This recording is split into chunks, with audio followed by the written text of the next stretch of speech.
हताश्वस्य तदा दैत्यश्छिन्नधन्वा विसारथिः जग्राहमुद्गरम् घोरमम्बिकानिधनोद्यतः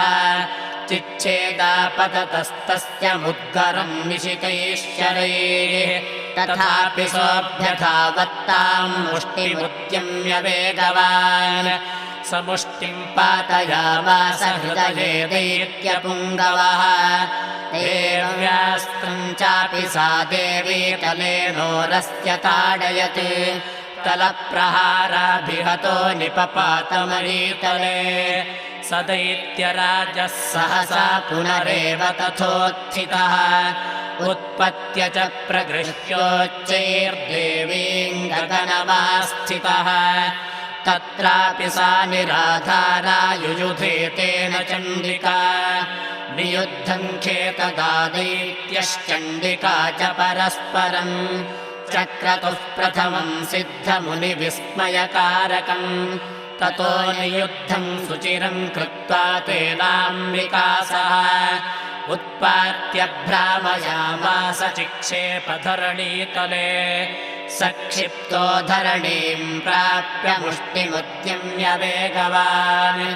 अभ्यधावत दुष्टात्मा चण्डिका निधनेच्छया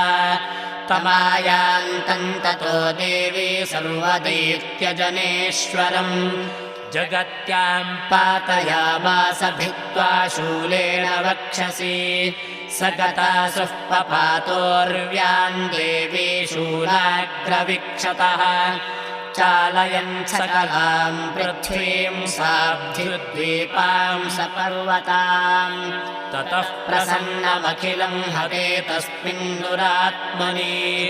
जगत्स्वास्थ्यमतीवापनिर्मलम् चाभवन्नभः उत्पातमेघाः सोल्काये प्रागासंस्ते शमय्ययुः सरितो मार्गवाहिन्यस्तथा संस्तत्र पातिते ततो देवगणाः सर्वे हर्षनिर्भरमानसाः बभूवुर्निहते तस्मिन् गन्धर्वाललितम् जगुः अवादयंस्तथैवान्येन नृतुश्चाप्सरो गणाः वपुः पुण्यास्तथा वाताः सुप्रभो भूद्दिवाकरः इति श्रीमार्कण्डेयपुराणे सावर्णिके मन्वन्तरे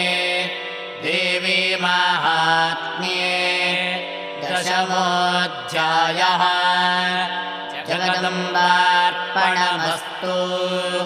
प्रसीद भगवत्यम्ब प्रसीद भक्तवत्सले प्रसादम् कुरु मे देवि दुर्गे देवि नमोऽस्तु ते।